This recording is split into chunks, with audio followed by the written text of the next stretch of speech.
If you're wanting this, I'm just decorating for Halloween. It's recorded as before the sun's light finally gives out. The sun has already set, but the light still lingers on, even in darkness. What this new series is, if you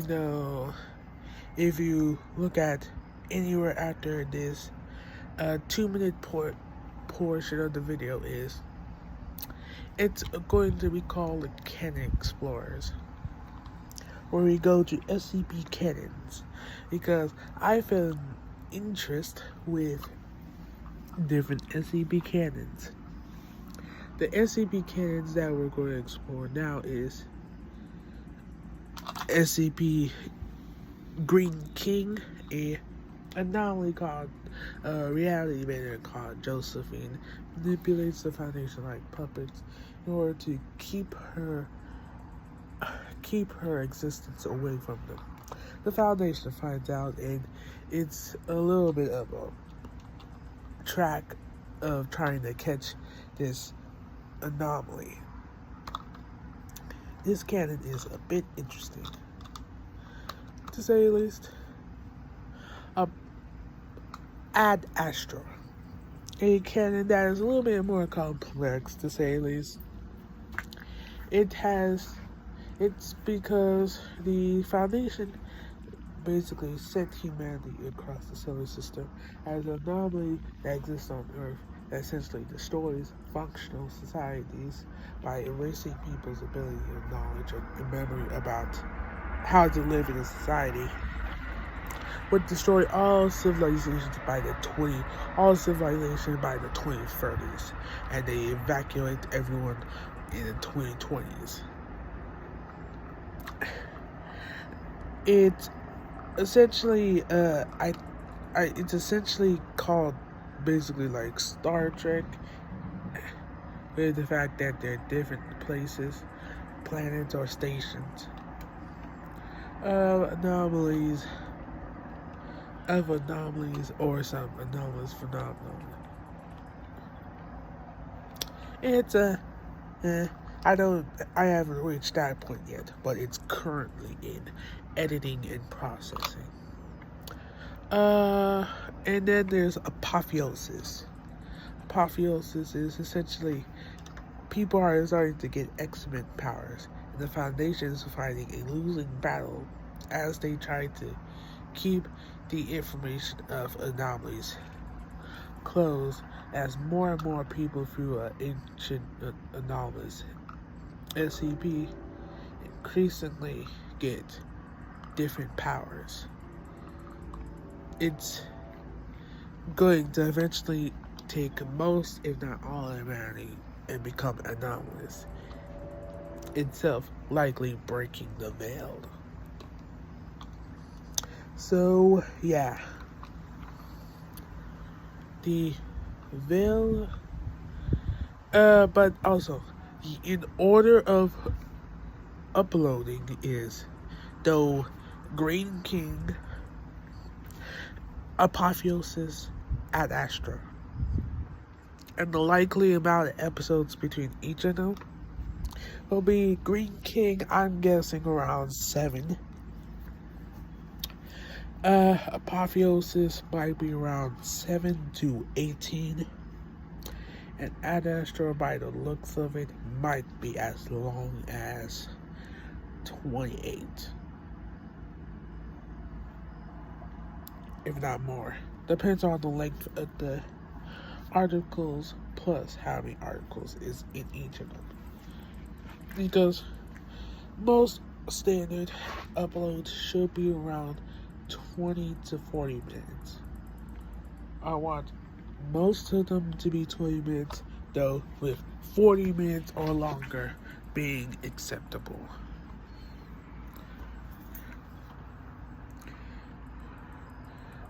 And if you see by the count alone, we're going to be uploading possibly for the rest of the year with Canon Hub episodes.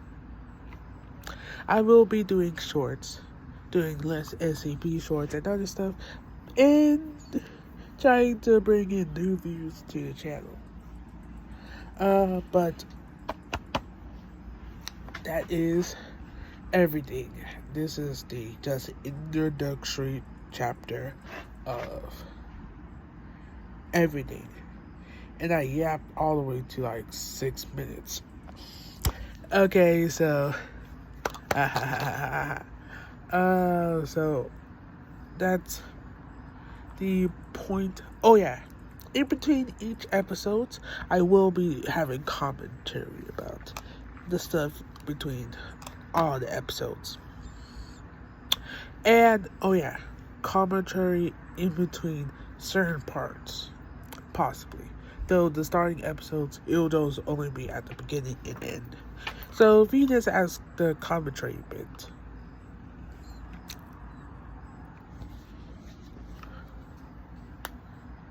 Before the light of the sun goes down for another night, I pray that we all get protected from the darkness which exists in this world.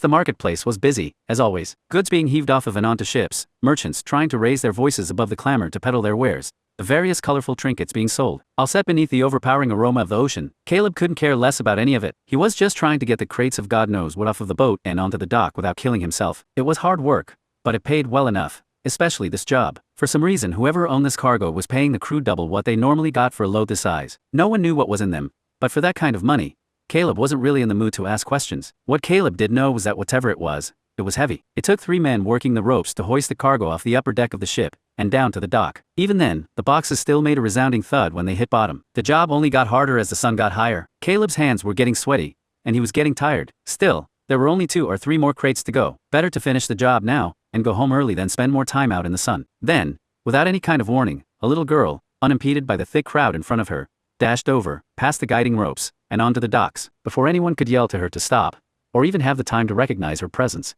she had tripped on a loose plank. At that exact moment, the rope holding the crate gave way. The next few moments were forever etched into Caleb's memory. He heard the snap as the rope broke, and saw the little girl on her knees directly below it. He tried to call out to her, but even in that instant, he knew it wouldn't do any good. He saw the crate falling, faster and faster, getting ever closer to the girl's head. Global Occult Coalition Manifestation Priorities for Extra-Normal Abilities in Type Green Entities. This document outlines the order in which abilities typically manifest in Type Green entities. Keep in mind that while this progression is typical for Type Greens, it may not be representative of all cases. In addition, in many cases Type Greens may manifest multiple levels of abilities simultaneously. Level 0, Spontaneous Defensive Behavior. Typically, a Type Green entity's first experience with his or her abilities comes unintentionally, in response to an immediate perceived threat. While the mechanism by which this reflexive action occurs is not well understood, it has been shown that increased levels of adrenaline, as well as other hormones associated with the acute stress response, can cause reality-effective powers to manifest more easily.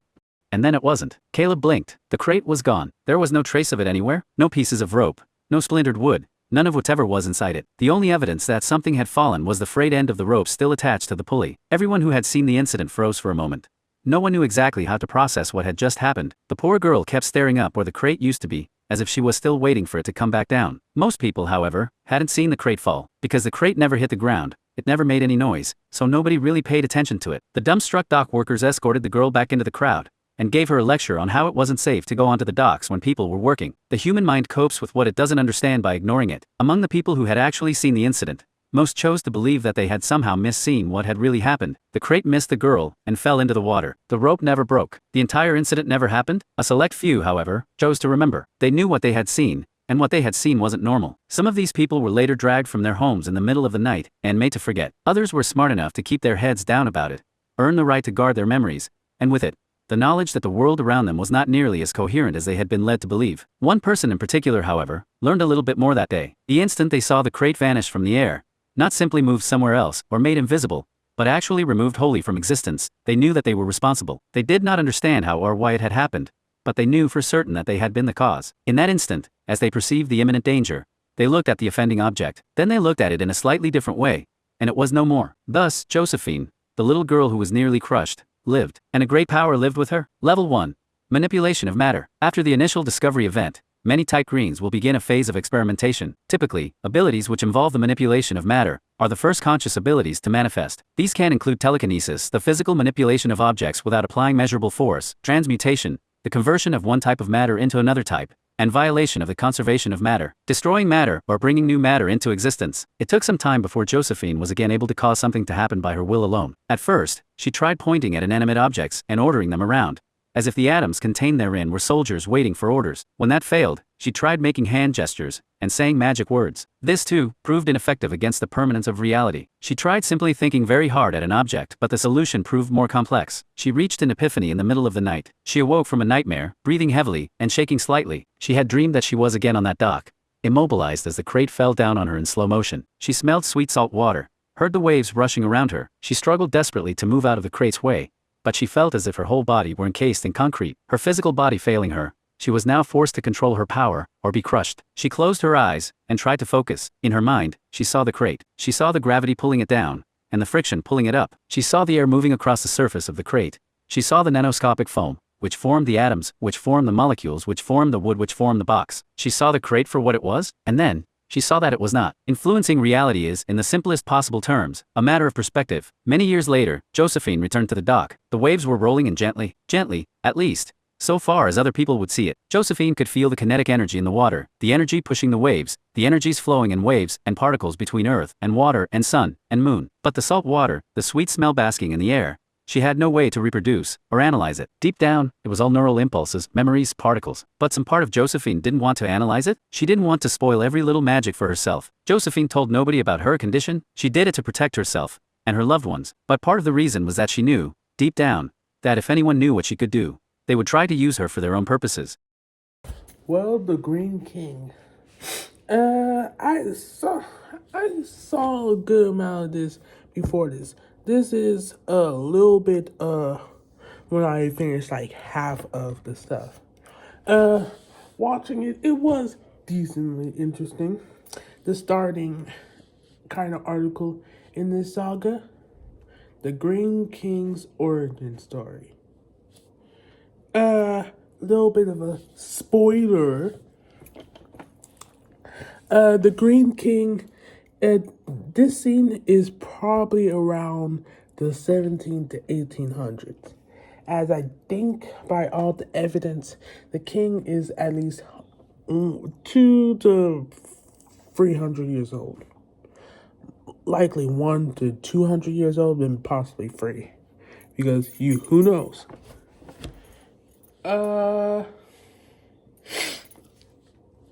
It was kind of interesting. It's starting as a little girl disappearing, a death that was coming for her from a giant crate dropping. A death that would happen like just that, blah, erased. And history changed at that moment. But let's continue as One Piece in a saga. The needles were bamboo, 6 inches or so in length, streaks of rainbow stain running down their length. The yarn was Angora wool, pure white. She had seen a skein in a local craft shop and studied it. This one in front of her was purer, whiter, superior in every regard. She inhaled deeply, exhaled. She began the home row, wrapping, threading, threading. She inhaled deeply, exhaled, wrap, thread. The headache dimmed, ever so slightly. It was a proper noun at this point. The headache began on a Sunday afternoon, remained through the evening, and she felt it still the next morning. That was 13 years ago. Her condition rendered painkillers unusable. Anything that could impair her judgment could expose her. She couldn't let her guard down. She could never let her guard down. Inhale, exhale, wrap, thread. 88 stitches on the home row. Then she inserted her free needle into the loop nearest the end of the needle. The headache dimmed ever so slightly more. Josephine smiled, knitting and purling down the row. She didn't have much interest in the end result, an end pillow for a love seat. But the point was the repetition, the relaxation. An audio tape of Patchbull's canon in D played in the background, and the headache dimmed further. I hardly see the point of further discussion, the old man said, smirking. The smirk was always there. You never seem to unearth anything new. You claim you're here voluntarily, the researcher said. If you're so annoyed by our line of questioning, you can simply leave, can't you? That would be remarkably impolite, I feel. the man said. I simply think you're not having an adequate amount of fun with this. Fun? The researcher asked. SCP-343. This is my job. My job is to make new discoveries into beings such as yourself. And there is no part of you inclined to help me. You would be more than happy to lead me on a wild goose chase of contradiction and invention until my superiors sent me to a microbiology lab in the Arctic Circle. The old man paused for the first time in their conversation. That was remarkably forthright, Dr. Castile. I admire forthrightness. I see so little of it from individuals such as yourself, researchers, bureaucrats. Very well, I'll tell you a secret. I'll tell you something I haven't told any of your people before. Lean close, Richard. The researcher, taken aback for a moment, leaned his head close to the other man in the room. The old man across the table leaned close as well. Richard, I have no idea how I got here. Josephine was well into her third row of the pillow when she realized the headache had almost completely faded away. She was amazed. It had been literally years since she had felt so at peace. She had a list, a very, very long list of ways she had tried to find relaxation, tried to find peace from her burdens. Her burdens never ended. So many enemies, Josephine had thought. She would not let those thoughts get in the way of her knitting. So much work to be done.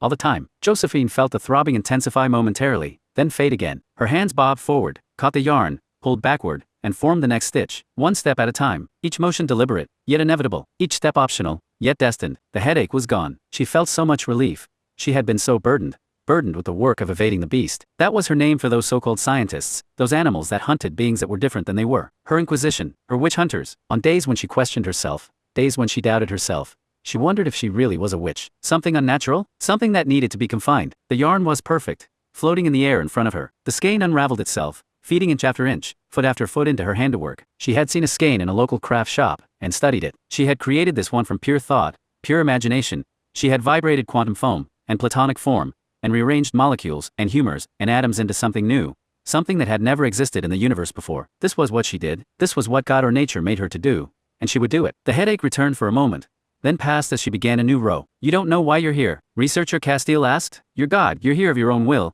but you don't remember doing it, did you? I mean, that isn't. I lied, child, the old man, SCP-343, said to the other in the room. It is tricks, games, I play with you, as I always have. The old man's eyes stopped tracking the researcher in front of him. I am here and God and always will be here, lied, child, it is tricks. The old man jerked forward suddenly, ramming his head against the top of the table. His arms hung limply by his sides as he rammed his head against the table again. What are you? Gerald Clifton, Cleveland, Ohio. The old man slurred through a broken nose and several broken teeth, blood streaming from a gash in his forehead. I was born in 1912, please, let me die. I feel it controlling me. She controls me. She'll come back any minute. What are you talking about? It isn't me talking. When you talk to me, God is what it wants you to see me as. It watches you, it sits inside me, and makes me talk. Kill me? Let me die. It will come back for me. It will lie to you again. The old man seemed his age for the first time that researcher Castile could recall. Seemed human. Seemed normal. You're being controlled by an external force. Is that what you're telling me? Let me die. The old man pleaded, tears streaming down his face, blood dripping into his eyes. Let me die free, please. Josephine neared the end of her sixth row when she realized something was amiss. The headache had left her,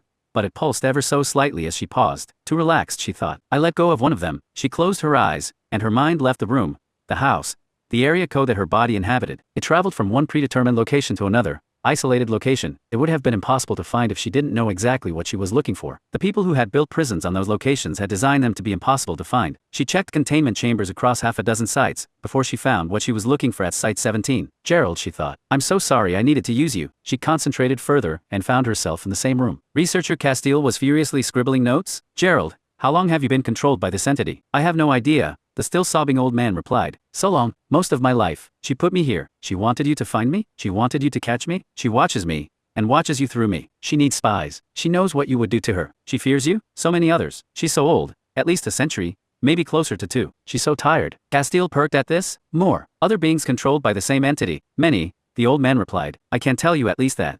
The old man stopped talking suddenly, his eyes closing, his head sagging downward. His head rose, his eyes locking on researcher Castile. And Richard knew he was looking at someone different. Something different. So smart, said the voice coming from the old man's mouth, contempt dripping from each word. So lucky. Such a breakthrough. Such a promotion. The voice said. I bet you can already see the commendation. Am I speaking to? A flash of light blasted across the table. Castile tried to speak, heard only croaks. He had been rendered mute. So lucky, the voice repeated, the air in the room seeming to circulate faster around the old man. How lucky are you now? Think you're so smart. Hunting. Think you're such a good hunter. Think you're all such good hunters. Worthless. God, so worthless. The old man did not rise. Rather, the chair he sat in seemed to melt into the air. The table rolled forward without effort, and the old man suddenly was standing at his full height. Think you caught God. You caught a drifter, fool. Think you're studying God. God studies you. you fool. You child, I study you. Every cruelty, every injustice. Think you can catch me? WH? What are? Castile croaked. Forget it, the old man's voice said, and Castile forgot. The notes he had written disappeared, graphite pulling off of the page, and reforming on the pencil. Another chair materialized behind the old man, and the old man's form sat within. Castile felt something missing, felt something leaving him, felt something gone. The feeling lasted only a moment. Then he began. Nothing unusual here for Castile. Just another SCP. Another containment test. Just a moment of discomfort, nothing more. Foundation researchers felt that uneasy feeling all the time. Nothing unusual here. Okay. Beginning interaction with SCP-343, Castile said, looking at the smirk on SCP-343's face, the smirk that was always there. The headache returned as Josephine returned to her body. Stupid girl, she thought. Stupid? Stupid? Stupid. Almost gave it all away. Almost let them find you. She forced herself to focus on the headache. Make it stronger. You deserve this. Stupid girl. Throbbing, blinding pain drilled through her head. Stupid. Stupid. Stupid. She was floating fully in the air now, and the pain in her head bloomed brighter until she screamed. A bright flash of light. She opened her eyes and looked around. Her anger faded into shame. She reconstituted some clothing around herself and disappeared. Memorandum. Level 5 clearance only. Codeword. Green King. From Operative Amber. 2.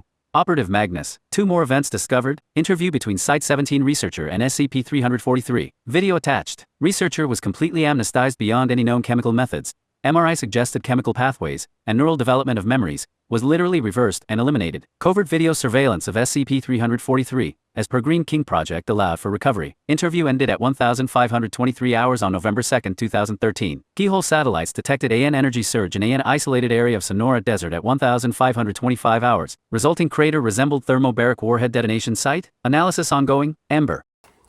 I mean, like, wow. So SCP-343 in this canon is just a puppet. A poor old man. How the Foundation's gonna fight against this anomaly? Let's see. And I might tell you a spoiler later in this video. But before we leave, I just gotta say, wow, this anomaly might... I'm surprised. Oh yeah, I remembered. The reason why it hasn't destroyed the Foundation is, spoiler,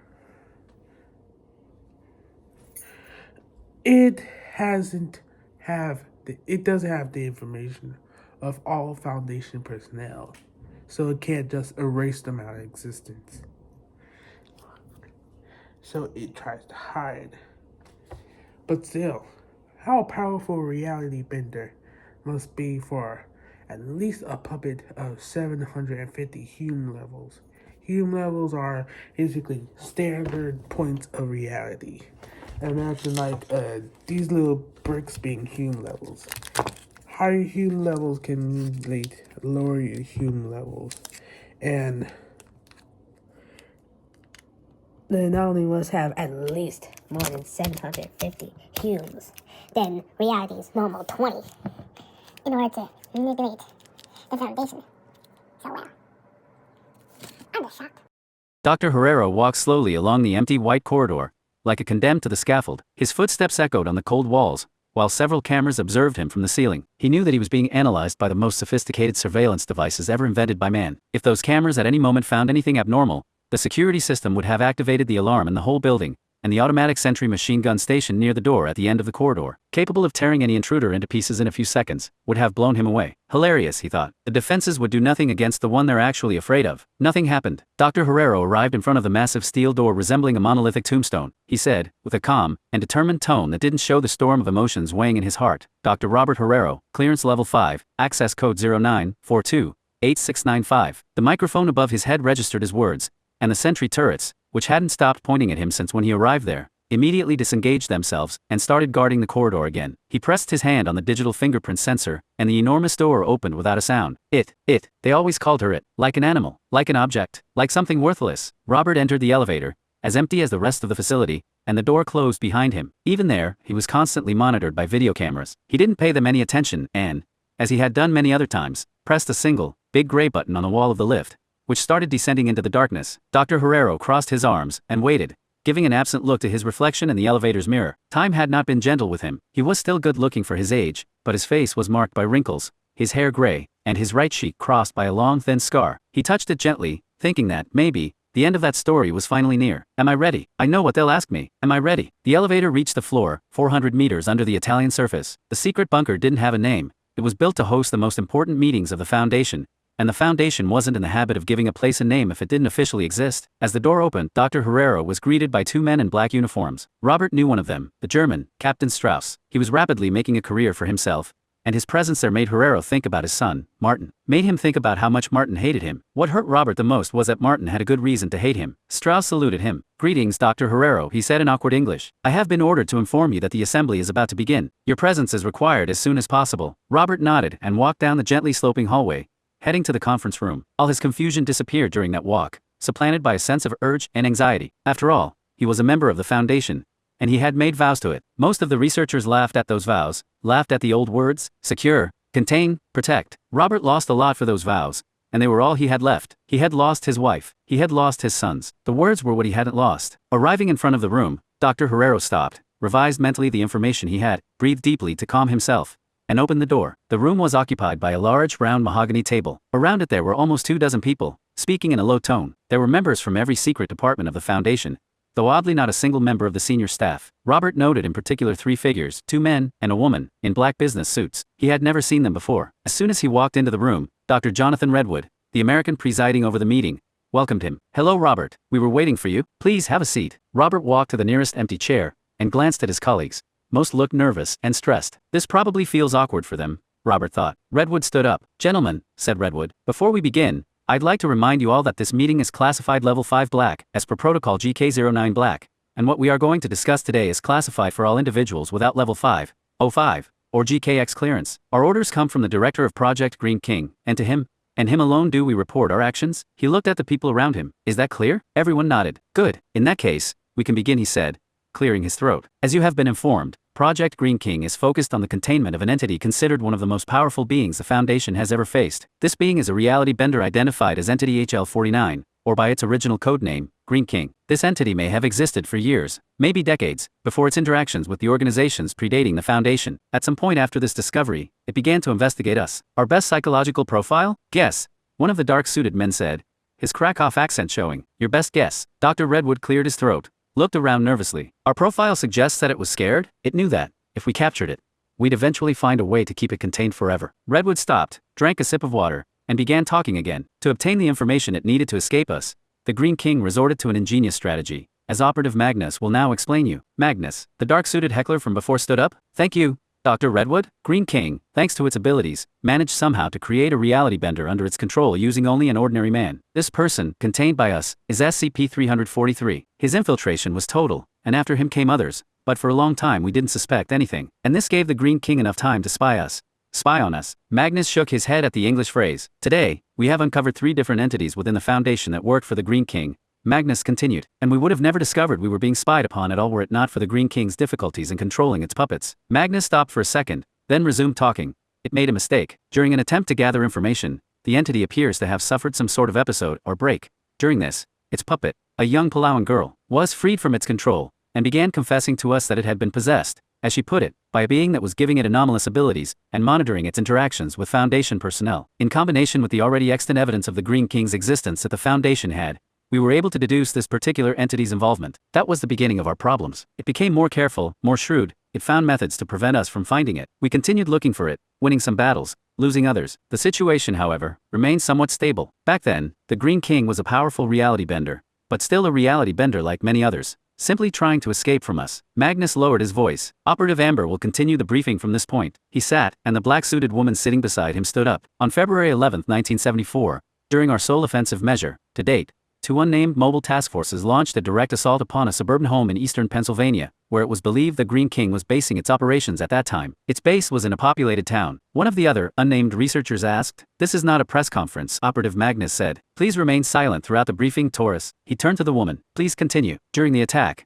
Amber continued, 2 civilians were killed. Judging from radio transmissions from operating agents in the field, the civilians were between the ages of 8 and 15 years of age, both male. Entity HL49 was engaged moments thereafter, the entity apparently having discovered the deaths of the 2 civilians in the house. A screaming was heard over the radio just before contact with the assault force was lost entirely. Moments afterward, an explosion was registered within the on-site fission reactor of Site 86, from which the assault was launched. The site was lost with all hands. The room sat in silence while the assembled individuals absorbed this information. Operative Amber continued moments later. Event EGK-04 was one of the largest attacks against the Foundation ever recorded in our history. Perhaps most frighteningly, our psychological analysis of the entity suggests that its restraint came primarily out of a lack of thorough intelligence gathering. Restraint, a voice in the room said. Operative Amber paused, looked at the speaker. The entity's restraint in not killing every man and woman working for the Foundation was due to ignorance. It didn't take the time to track us all down, then burned down one of its best leads. One of its operatives was working out of that site. The annihilation of Site 86 was, in the end, just a self-defense act, and the Green King kept running away without any actively hostile action against us. But it was starting to break down mentally. It might have lost its mind entirely, then, Amber paused a moment, cleared her throat. She briefly made eye contact with Herrero, looked down at her notes. Several years later, I can't tell the story from here out, Herrero said. Robert stood up slowly, while the people in the room looked at him. His blue eyes seemed like trying to incinerate Amber. He knew she knew the story, at least, her version of it. But he was nevertheless raging. It wasn't her place. Sit down, he said to Amber. Now, the wrath in his voice made the woman turn pale slightly. And she sat. I was 27 when I met her, my wife. Herrero continued. We met in a park one night, late at night. Later than either of us should have been out. We were both running away from something, wandering, hoping to find something better. And we found each other. She told me about her first love, the breakup. I told her about mine. I told her a little bit about the Foundation. Some of it a cover story, some of it, maybe more than I should have. She told me about her job, how much she hated it. How much she. I'm sorry, I don't understand how this is relevant. You can wait a goddamn minute, Jeff. Yeah. I know I'm not supposed to call you by your names, but you dragged me in here, and you know what you're asking me to do. And I know what you're asking me to do. So you can sit through my little pity party. Herrero sighed. It was a quick courtship.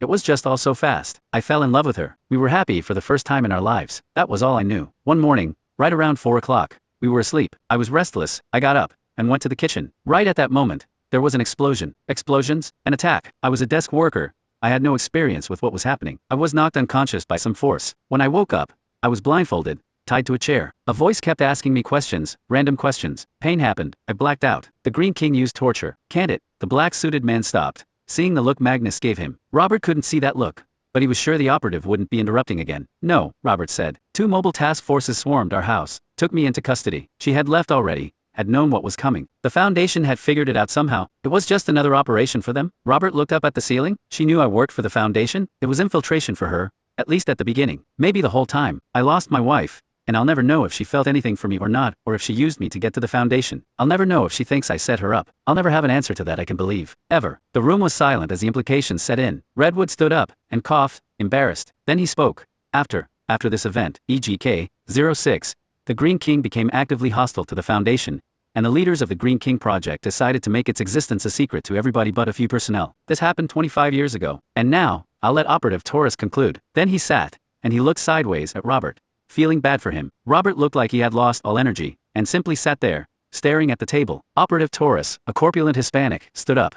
Since EGK-06, the Green King has become more hostile, dangerous, and aggressive to the Foundation as time passed. As years gone by, the deterioration of its mental and moral conditions, which had stopped during its relationship with Dr. Herrero, resumed at an even faster pace. Now we think it is at a final stage. As the psychological evaluations say, the Green King is tired, exhausted, and doesn't want to fight or hide anymore. And these discouragement and depression can lead to unpredictable consequences. As you know, 4 days ago we had 2 more events, and yesterday Site 40 was attacked. We know the Green King is involved. Thus, the Green King project leaders have decided to eliminate this threat once and for all. The Neutralization Committee expressed their agreement, and our R&D division has developed a weapon that we believe will be able to render the Green King harmless for enough time to kill it. All what we need, he said, looking at the people around him, are the right time and place, and a bait to lure it and maintain it in the same spot for enough time to let us activate the weapon. The people around the table started talking all together, and Taurus had to speak up to make them stop. It will have to be a carefully chosen bait, considering its hate towards us, and its powers. We'll have to choose the right person, someone able to speak with it for several minutes without being annihilated. He looked at Robert. Dr. Herrero, we think the best candidate for this task is you. The room was again silent. Everyone was speechless. Robert seemed not having heard at first. Then he started emitting a guttural sound that made the people around him shiver, while his shoulders winced. The laughter exploded, harsh and raucous. The laughter of an insane man. It seemed like boiling water was gurgling in the man's throat, and when it faded, its echo resounded on the walls. Dr. Herrero stood up, his face darkened, and pointing towards the floor, he spoke with a low and dreadful tone. You are asking me to help you kill the woman I love, trying to take advantage on an oath I took when I was too young to really understand it and that I am too honest, or stupid, to stop observing. You take advantage on the fact that I haven't seen her for decades, hoping I accept. Now tell me, you manipulative sons of bitches. Why should I do it? Dr. Herrero Magnus said, a frown flashing across his face. No, goddammit, I deserve an explanation. You tell me exactly why I haven't given enough yet. Robert? Robert threw his hands up. His mind was confused. But in the great storm of thoughts, one of them stood mighty and beautiful, like a beacon in the darkness. I would see her again. Am I ready? I know what they'll ask me. Am I ready? He looked up, and a single, bright tear fell from his right eye. All right, I'll do it. In the part of the video that I just watched the foundation thing. Again, a very, very stupid thing. I feel like in retrospect, I haven't even watched this. I haven't even really watched the end point of what the Green King saga will be. But I already feel like it's going to be a very, very bad idea. Just to say, like, idea of you're going to either have a very powerful reality building entity freed and lose your final attempt to kill her,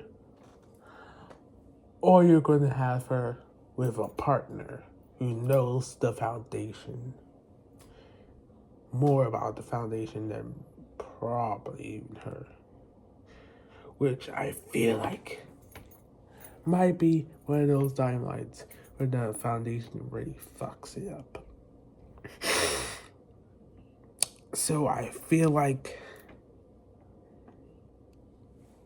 sorry, I keep saying I feel like, but I'm just like, it feels like they should like realize that's probably a bad idea. But then that means they're so desperate that they are letting a bad idea. Because trying to use the husband of the anomaly that potentially could still have the feelings for her and could potentially be convinced to work for her is not a very good idea. Like a cooked idea.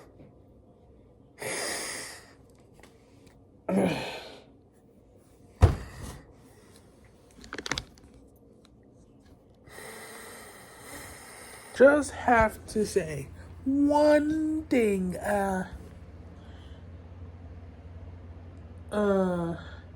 for this part of the story, there's a thing where there's a lot of want to censor, but it's important for the story. I want to cut it out, but it's important for the story. Things for YouTube guidelines. So,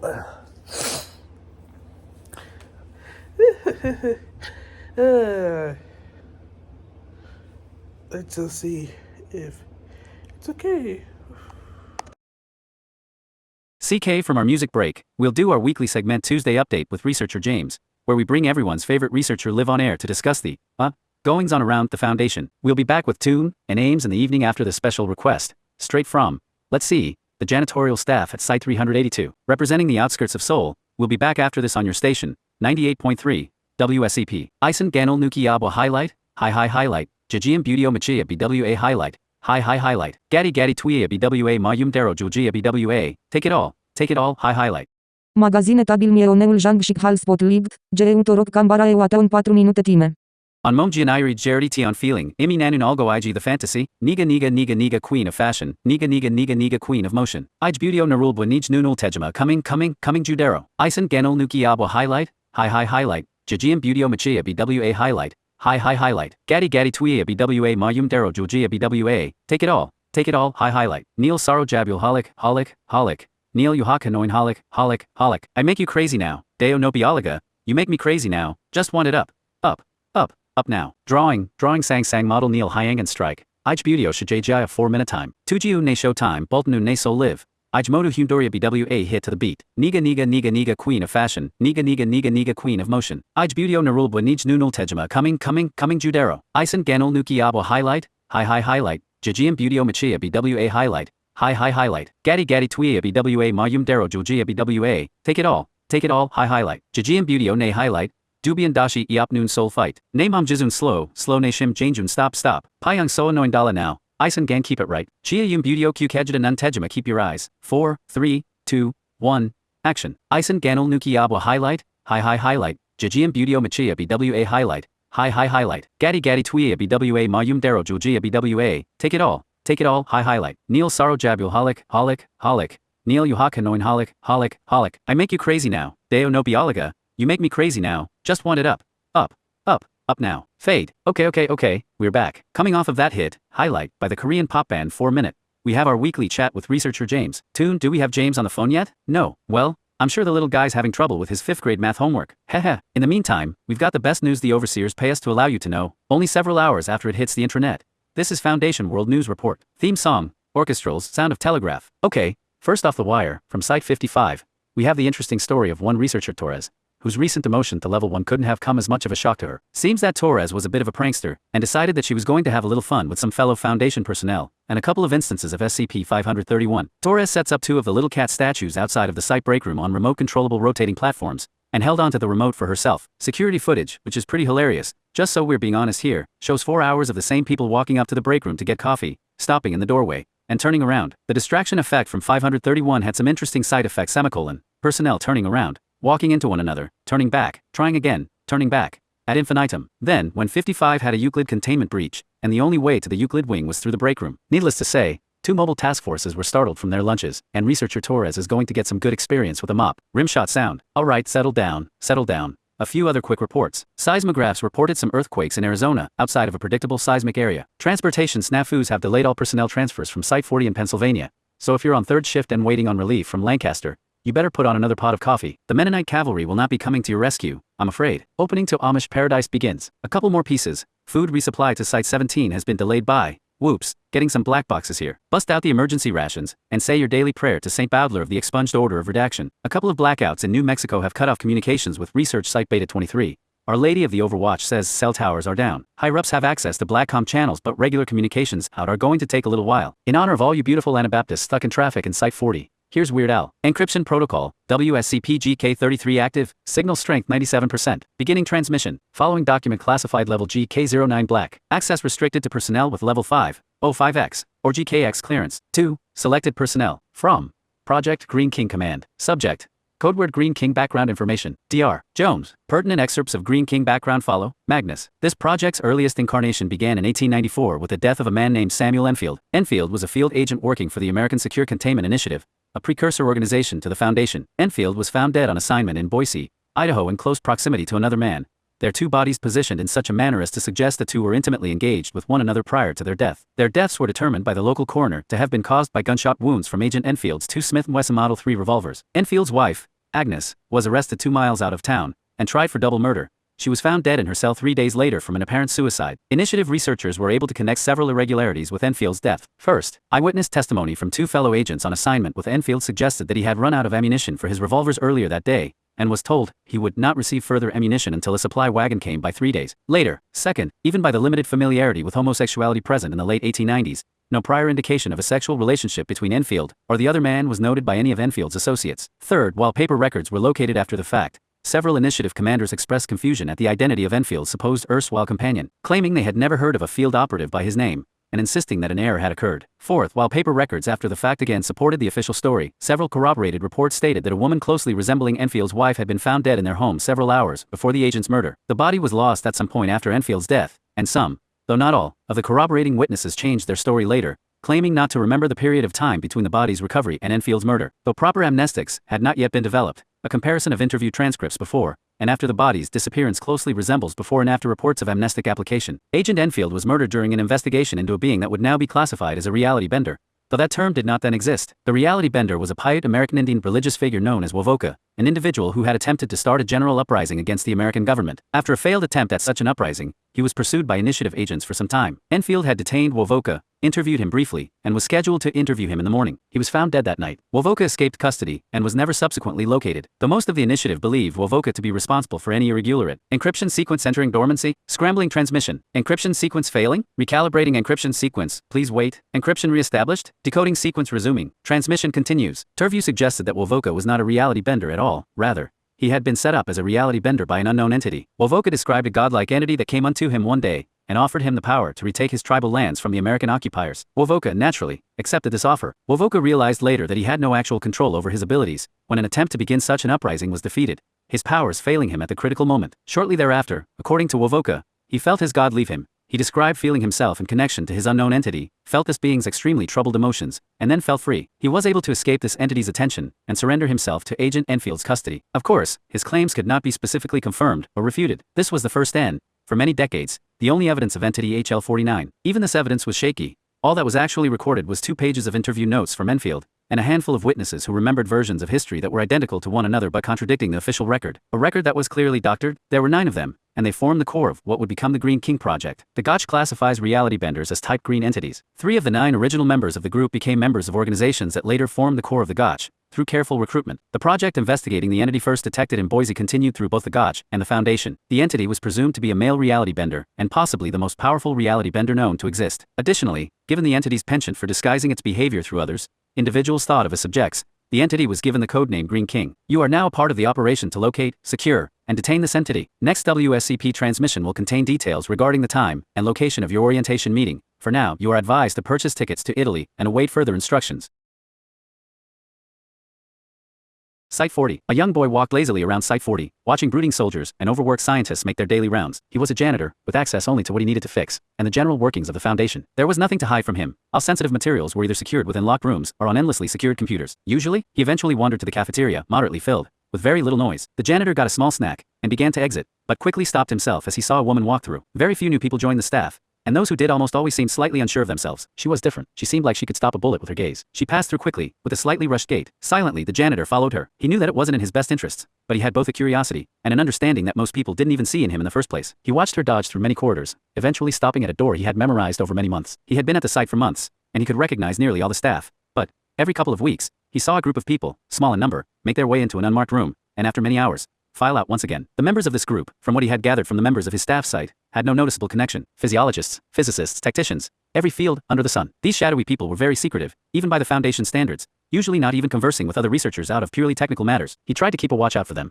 but if he even saw the edge of their glare, he inched out as fast as possible. Today, he waited in the cafeteria for the woman to pass through again. He didn't know if she would, but he was on break, and had a few minutes to wait and watch. Soon she arrived. As she walked through, along with 3 researchers in the site staff, he heard a researcher a couple of tables away attempt to joke with some half-asleep coworkers about something work-related. Explosion with 447. It affects space-time so everything seems green. Huh, what do ya think? You're drunk. The young woman was as visibly bored as she could be without being openly rude. No, you're just jealous. Amazing green. I'm gonna call it, patent it, market it. They're gonna call me the Green King before I'm. The eccentric researcher's last word echoed as he raised his voice to emphasize. The 4 professors suddenly stopped in their tracks and glanced over their shoulders, a mix of anger and suspicion on their faces. They listened for half a minute more, and after realizing what the researcher was talking about, left to their own lives. An unknown distance away, a woman stood, feeling the world around her. She was angry, as she commonly was. She hated anger, she hated hate, she hated herself, she wanted peace, tranquility, freedom. She was trapped, needing to control her actions so she wouldn't be chased by them. She hated them, only because they were relentless. They hunted her. She knew that they feared her, knew she was capable of changing the world. They weren't the only ones, but they were the most persistent. The constant thorn in her side. She lost the feeling. When someone thought of her who knew what she could do, they always thought of her in the same way. She eventually found a way to track those thoughts, track those who knew about her. She could erase their memories or otherwise dispose of them, as long as it was under the radar. Then one day, they disappeared. Every person who knew her slowly faded off her inner radar. She didn't know what they did, and she couldn't figure it out. She spent months looking for any sign of where they had gone. Finally, she hit on an isolated location in Alberta. She couldn't be certain, but it was a building with foot traffic going in and out, and she couldn't hear any thoughts at all. Someone was hiding something, and she had to guess who. She stopped reminiscing and focused on finding someone to throw the Foundation on a wild goose chase. Her mind stumbled upon a person with a dynamic love of bizarreness and creativity that some would describe as insanity. She saw it as a useful trait under the circumstances. She quickly decided to turn him into her own personal distraction, letting her mind rest as her new pawn wreaked havoc. Site 40. As the janitor finished mopping up the last hallway of his graveyard shift, he felt the ground shake as an ungodly metallic screech echoed down from the center of the site. He heard many women and men yell to each other as emergency klaxons started to wail. He quickly retreated to a side hallway as a squadron of soldiers rushed towards the commotion. The boy decided to attempt to find out the cause of the commotion. He had heard of containment breaches, but there were very few SCP-related rooms in the inner structure. He wandered into a nearby office, attempting to find a reason behind the alarm, and futilely started checking the locked computers until he heard many loud cracks coming from outside the office. He quickly hid under a desk, hearing bullets ricochet and men and women scream. The clanking grew closer and closer. He quickly made his way into the darkest corner of the room, White Eyes watching the door to the hallway. He suddenly felt the air rushed by him as a heavy-built man flew through the wall and into a bookshelf, hanging on to threads of consciousness. Through the newly made hole in the wall, he heard a drunken voice half singing, half screeching a small poem, with a sadistic snicker. Oh mother, mother, she hates you so. She hates you and wished you would go, and let her be, or wipe you from history? That tune stuck in the boy's mind, shoveled in next to the screams of pain, and maelstrom of whizzing bullets. He jumped at a sound behind him. He turned to see the Solider attempting to get to his feet, despite bleeding from head to toe. The janitor, despite his fears, helped the guard to his feet, and saw him stumble back to the hole, kneeling on one damaged leg, using his assault rifle to attempt to fell the singing madman. The singing stopped for a second, and in the silence that followed, he heard a low growl before hundreds of small objects flew through the wall, scraping him in many places, leaving large gashes on his torso as he finally, realizing inevitably the end of his own bleeding life, wandered to the hole in the wall. He saw many bloody corpses laid about, many with scratches just like his own. In the middle of the carnage, a skinny, blonde-haired man whistled the accursed tune that the janitor had heard. There were small pieces of debris, splinters of wood, concrete blocks the size of a man's fist, and twisted metal, slowly orbiting around the man in a fluid, deliberate fashion. The same debris had just punctured hundreds of holes in the room he was in. The janitor, blood dripping from his hair, watched as the woman from before held a stone tomahawk, its head pointing at the interloper. She muttered a single word, and a blinding flash enveloped the hallway. The boy fell limp as the woman heard the tomahawk make a firm thump in the intruder's skull. From Martin Craig, Director, Site 40. 2. Professor G. Quero, Foundation Research. An attack has occurred on my site. Structural damage was moderate, and loss of personnel was severe. When I attempted to inspect the damage, I was stopped by several officers claiming themselves to be of GK clearance. They have informed me that they have taken over operations of the assaulted area. I have been told I will be returned control after they finish their investigation. Please advise. From Overwatch Command. 2. Director Craig, Site 40. Message sent 2/17/20 intercepted. Authority of individuals in possession of GK level authorization is to be considered valid at level 5 rank. No further communication relating to GK level authorization, personnel, or activities is to be made to any source. No further inquiries are to be made. 05-4. Literally, this is almost half of the amount of articles. I still have about 1 hour worth of raw footage. But this thing is about almost an hour too, so I shoved more content into a single episode than I thought.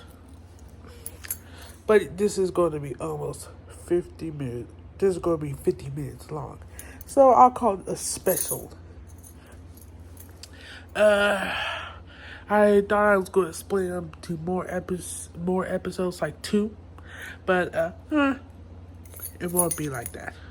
I might do the same for the other half, or split it into 2 because it has more content. Really, it should be free by my ideal 20 counts, by 20 something counts. It could be like 29 to 20 itself. Rating 21 to 29. But anyway, bye.